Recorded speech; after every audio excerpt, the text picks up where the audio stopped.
Hello viewers, আসসালামু আলাইকুম। আজকে আমি আমার ইকো প্লাস ডিশওয়াশারের নতুন একটা ভিডিও করব। সেটা হচ্ছে এতদিন আমি আমার ডিশওয়াশার বিম সাবান যেটা আছে সেটা গুঁড়ো করে তারপর আমি ডিটারজেন্টের মতো ডিশওয়াশারে ব্যবহার করেছি। তো আজকে আমি বিম গুঁড়া সাবানটা ব্যবহার না করে যেটা লিকুইড ডিশওয়াশারের যে লিকুইড সাবান আছে সেই লিকুইড সাবানটা আমি ব্যবহার করব। তো দেখাই যাচ্ছে যে প্লেট কীরকম ময়লা।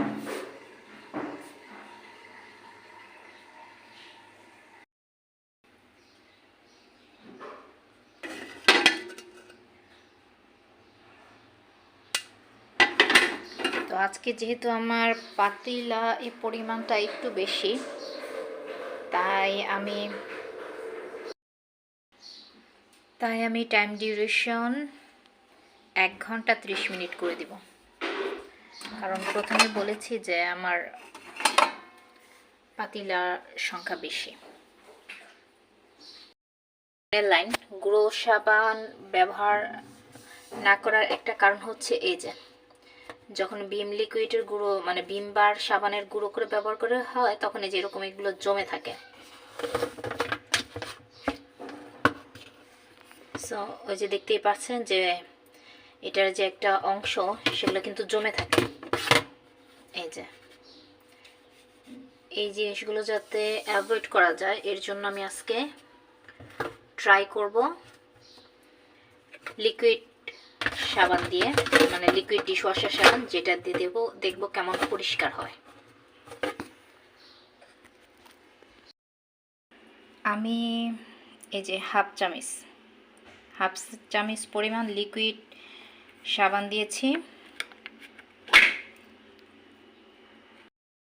হাফ চামচ পরিমাণ লিকুইড সাবান দিয়ে দিচ্ছি। তো এটা এইভাবে রাখবো না, এটা পানি দিয়ে একটু ভালো করে মিক্সড করে নিব। এতে করে আর ডিসপেন্সারে কোনো মানে সাবান থাকবে না, এটা সম্পূর্ণটা ওয়াশিংয়ের সময় মিশে যাবে। এই রিনসেটটা ইউজ করছি, আমি কোনো সল্ট ইউজ করছি না, এটার মধ্যে আগেই রিফিল করা আছে।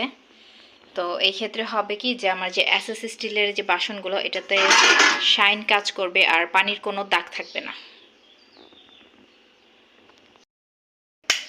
সুইচটা অন করলাম।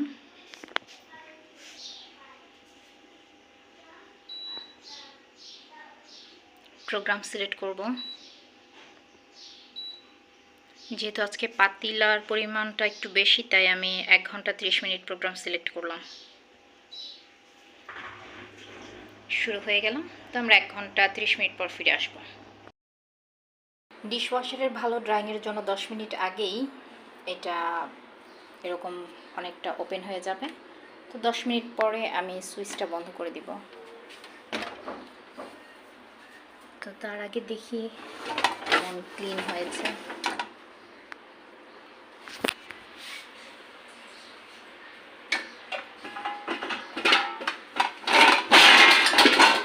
এটা হচ্ছে আমার লোহার কড়াই।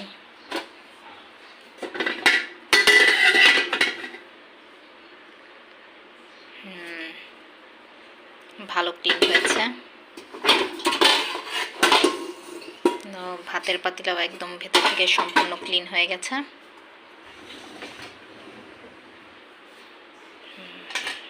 Look at this, totally clean.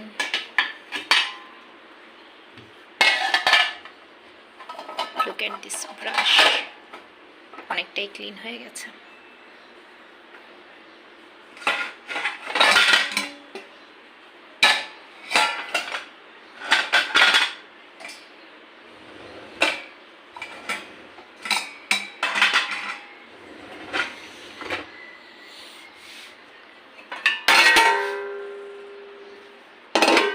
Fully satisfied.